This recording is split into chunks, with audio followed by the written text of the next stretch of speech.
état de transition, il y a un changement qui est amorcé, mais dans ce changement-là, il y a un état de paix.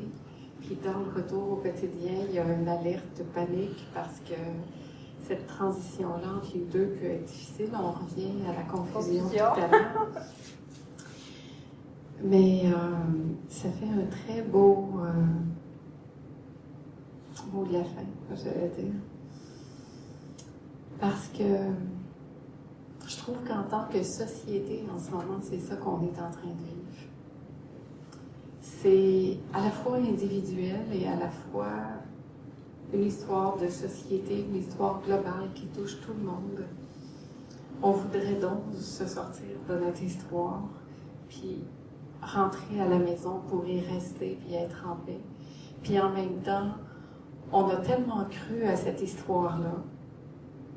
On lui a tellement donné de poids et de pouvoir qu'on est nous-mêmes pris dans cette réelle histoire-là. Mais qu'est-ce qui est la réalité? Qu'est-ce qui est vrai? Qu'est-ce qui ne l'est pas? On a souvent pensé que la réalité, c'est la personnalité, le travail, ce qu'on a à faire, les obligations, la famille. Mais ça, c'est l'illusion, c'est pas la réalité. La réalité, c'est quand je suis à la maison. Ça, c'est le réel. Et ça, c'est ça qui est en train de basculer maintenant au niveau de la société. Ben, en tout cas, pour certaines personnes, pas pour tout le monde. Mais c'est vrai que quand ce changement-là se fait, ça crée une perturbation. Parce que tout l'être que j'ai été, que je suis, avec les valeurs qu'il a eues, et se trouve comme secoué complètement. Pourtant, je sais très bien que quand je suis très centrée, la paix est tellement là, l'état est tellement là. Et c'est ça, sentir de plus en plus que le réel, c'est ça. Mais je pense pas qu'il y a rien à enlever ou à faire d'autre que de faire ce qu'on fait là, se réunir pour se souvenir que le réel, c'est ça. C'est notre bien-être, c'est d'être avec nous, c'est d'écouter l'élan naturel de notre être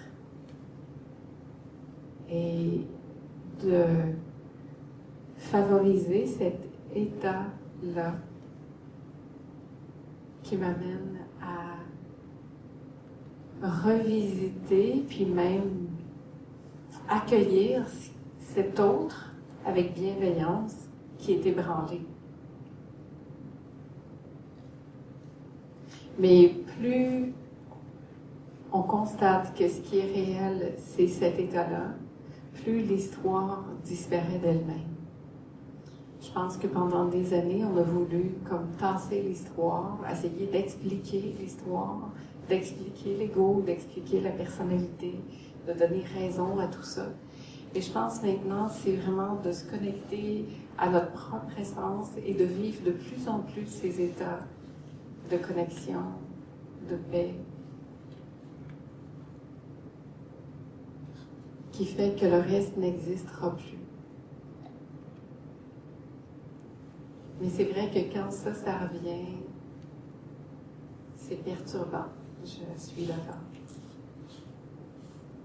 Mais quand on voit que ça qui revient, qui est perturbant, n'est pas réel, ça finit par tomber.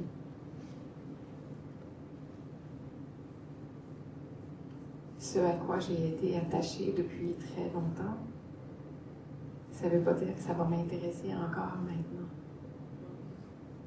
On change. Et c'est ça l'évolution. L'évolution, c'est d'aller vers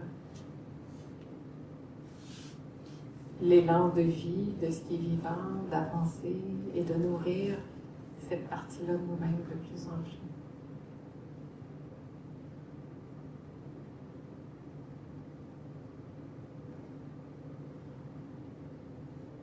Et c'est vrai que dans un premier temps, ça prend du courage. mais en même temps, poche. Un moment où tu n'as pas le courage, et un moment où tu n'as plus le choix. Oui, c'est ça. Un moment où tu n'as plus le choix parce que c'est ça, ça finit par craquer. Mais la beauté de ça, c'est que justement, quand il y a ça qui arrive dans notre vie, c'est ça qui permet de basculer dans un autre état. C'est inconfortable temporairement, mais c'est toujours une bonne nouvelle. C'est toujours une bonne nouvelle parce que ça l'amène autre chose. Comme la terre, hein, la fleur, le personnage pour sortir, là, il va avoir cette force tellement grande pour percer la terre, pour créer une faille dans laquelle il va pouvoir arriver, mais c'est intense comme énergie ce que ça prend. Et quand l'énergie de vie est là, il n'y a rien qui peut arrêter ça. C'est d'une puissance telle que tout le reste tombe. Mais c'est de cette faille que va arriver cette magnifique fleur. Donc c'est une excellente nouvelle. Ça me donne... C'est pas grave, c'est juste à pas prendre à cette histoire-là, puis ça continue. Puis là, pouf, il y a un état de paix qui arrive qui est encore plus vaste. Puis là, ben, mais c'est ça la vie. C'est le mouvement de la mer, le mouvement du vent, du volcan qui peut faire son éruption n'importe quand. Mais c'est toujours la puissance de la vie qui est là, et c'est toujours elle qui gagne de toute façon, parce qu'elle est très forte.